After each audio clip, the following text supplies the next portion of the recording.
The first time it happened, I told myself it was nothing. Just an old house settling. Just wood creaking. Just my imagination. But deep down, I knew something wasn't right. I moved into the house 3 weeks ago. It wasn't perfect, but it was cheap, and in a quiet neighborhood. The kind of place where nothing ever happens. The kind of place where people leave their doors unlocked and trust the silence. The landlord barely showed me around. He handed me the keys, avoided eye contact, and left quickly.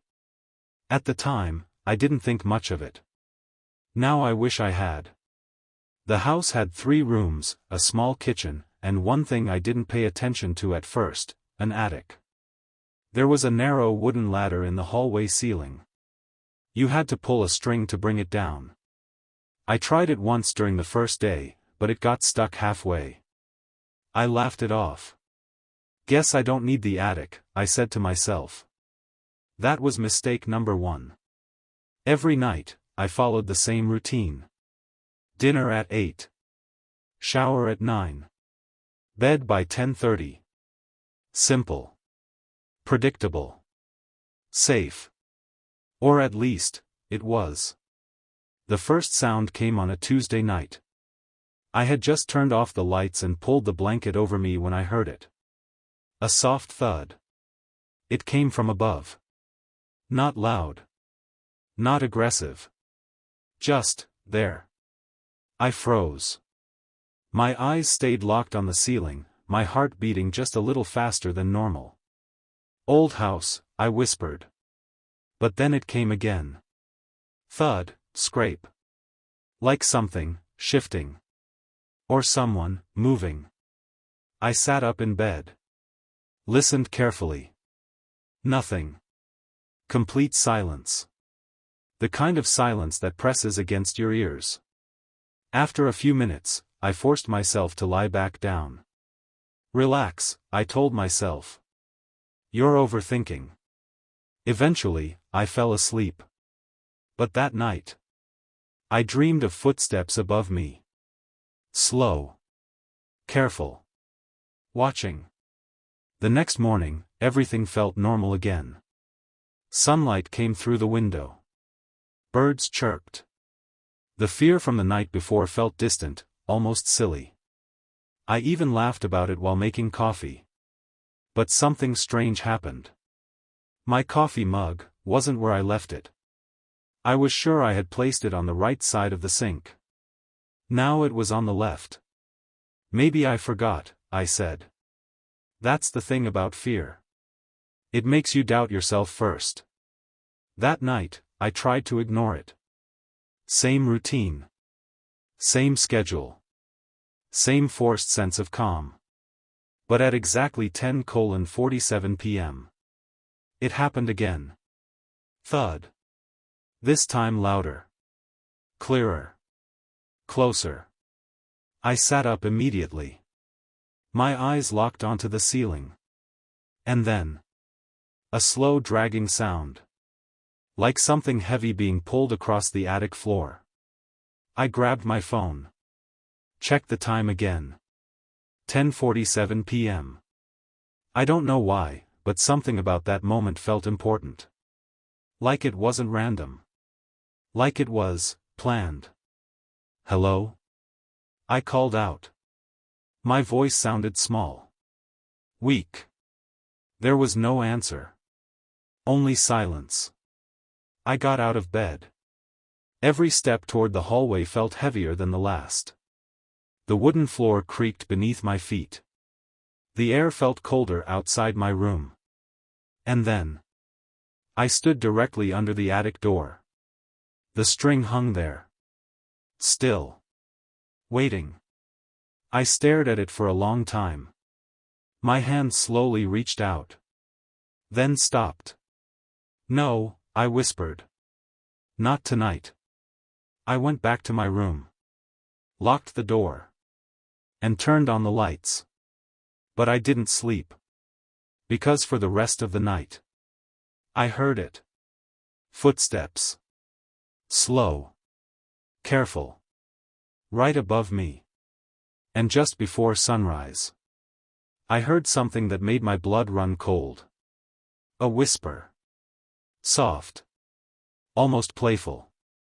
"You're awake. You're awake." I didn't move. I didn't breathe. For a moment, I wasn't even sure if I heard it, or imagined it. But my body knew the truth. That cold, sinking feeling in my chest. That wasn't imagination. That was fear. The whisper came from above. From the attic. I slowly pulled the blanket over my head like a child hiding from a nightmare. It sounds stupid now. But in that moment, it felt like the only thing I could do. I stayed like that until morning. Frozen. Listening. Waiting. When the sunlight finally crept into my room, I forced myself to sit up. Everything was quiet. Too quiet. "Okay," I said out loud, trying to sound normal. "You're losing it." But my voice shook. And I knew it. I walked into the kitchen. Everything looked normal. The same chair. The same table. The same mug from yesterday. Except, it was filled. I froze mid-step. My eyes locked onto the mug. There was fresh coffee inside. Steam still rising. I hadn't made coffee yet. A chill ran down my spine. Slow. Heavy. Unavoidable. "Did I?" I whispered. "No. I didn't. I knew I didn't." And then I saw it. A small piece of paper, next to the mug. My hands trembled as I picked it up. 3 words were written in messy handwriting. "You forgot this." I dropped the note instantly. My heart started pounding so hard it hurt. Someone was in my house. Not just watching. Not just hiding. Living. And they knew my routine. I backed away slowly. Every instinct screamed at me to run. But where? And what if they were still here? I grabbed a knife from the kitchen. It felt ridiculous. Too small. Too useless. But it was something. "Hello?" I called out again. Louder this time. More desperate. Silence. I checked every room. Closet. Bathroom. Under the bed. Behind doors. Nothing. No one. But the attic. I didn't check the attic. I stood in the hallway again. Looking up at the string. It swayed slightly. Back and forth. Back and forth. I hadn't touched it. My breath caught in my throat. "Stop it," I whispered. "Stop thinking like this." But then. Creak. The sound came from above. Directly above me. Something shifted. And then, a soft, slow knock. From the other side of the attic door. My entire body went cold. Knock. Knock. Knock. Not random. Not chaotic. Controlled. Deliberate. Like someone was asking to be let out. Or worse. Let in.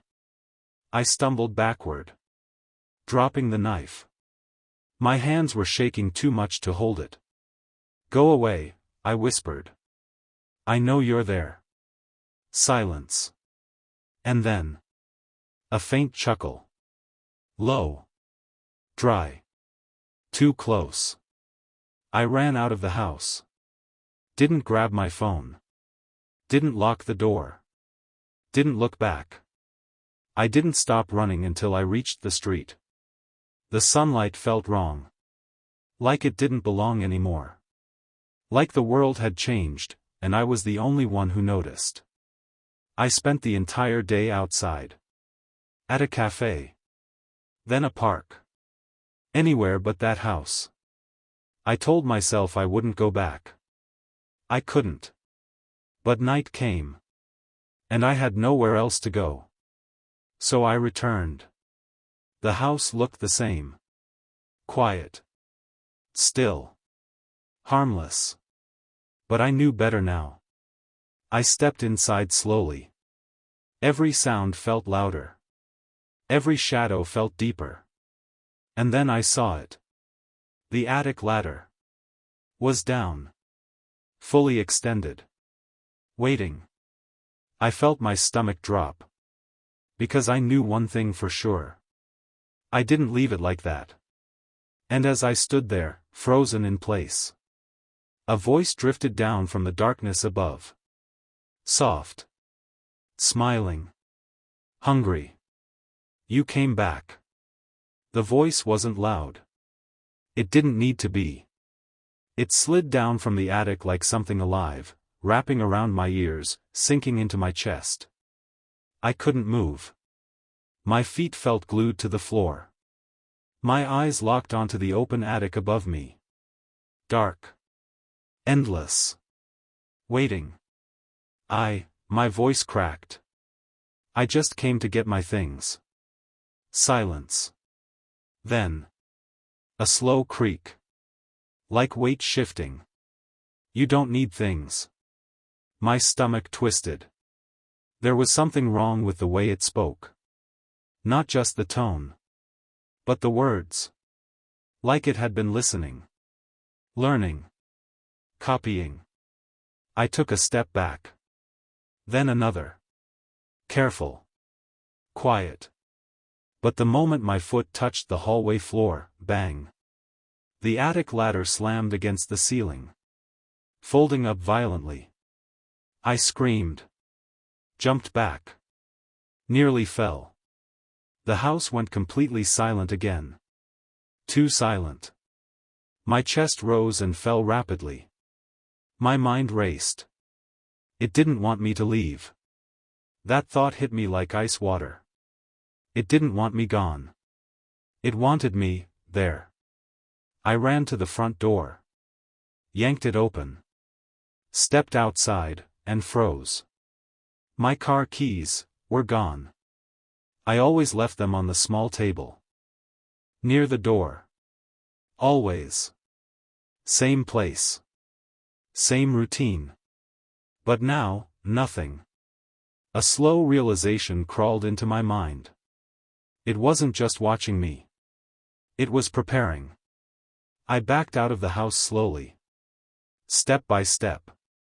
Like something might be right behind me. Breathing down my neck. But I didn't turn around. I couldn't. I walked all the way to the street again. This time, I didn't stop. I went straight to a nearby store. Borrowed a phone. Called the landlord. He answered immediately. Like he'd been waiting. Hello, he said. Too calm. Too quick. There's someone in the house, I said. In the attic. You need to call the police. Silence. Then a sigh. I was wondering when you'd notice.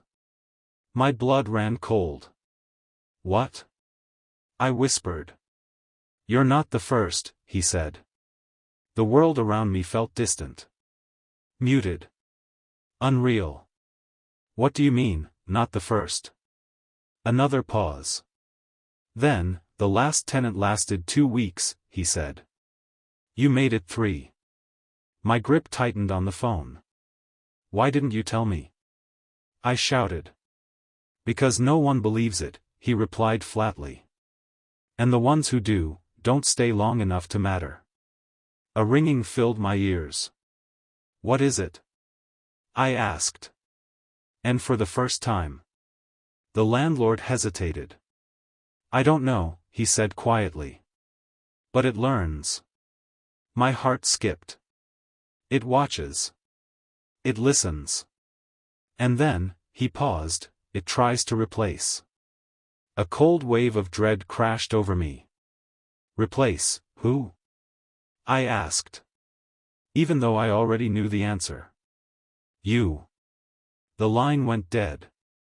I stood there for a long time. Not moving. Not thinking. Just, standing. And then slowly, I looked down at my hands. They were shaking. Because one thought kept repeating in my mind. Over and over.